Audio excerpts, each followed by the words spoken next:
Salmo 10, uma oração para derrotar o malvado não. Para que bota para leu assim, ó Senhor? Para que bota esconde bom mês de tempo não de angústia? Com arrogância, o malvado te perseguia pobre. Laga não wado atrapado e complot não com a mesa inventar. Passou o malvado te gaba de desejo de seu coração.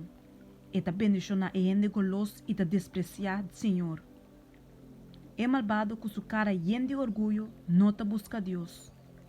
Tur su pensamento não está, não tem Deus.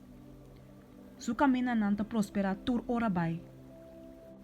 Buício não está marcha alto, leu for de subista. Tur su adversário não é te despreciar. E te bisa den su mes, lominou bordo movi. Passou nunca lominou hanhame de adversidade. Su boca está llena de maldição, engano e opressão. Pau de sua língua tem perversidade e maldade. E te esconde lur de pueblito não. Den escondi e te mata o inocente.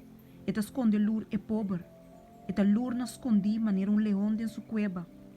E te lur na escondi pa coe e pobre. E te coe e pobre dor de halé den sua reda.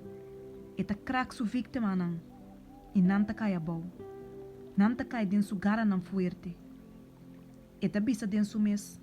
Deus alubida. Ela esconde sua cara. Ela não mira e saque nunca. Lanta, ó Senhor, ó Deus. Lanta, bomang. No lubida es nanco ta afligir. Pa que o malvado te rechaza a Deus? Ela bisa den su mes. Lobo não exigir conta de saque. Boa mire saque. Mas uma boa nota dificuldade e tristeza. Pa tu me den bomang. E pobre ta encomendar su mes nabo.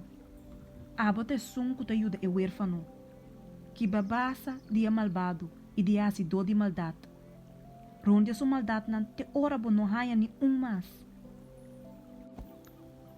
Senhor te rei para sempre e sempre.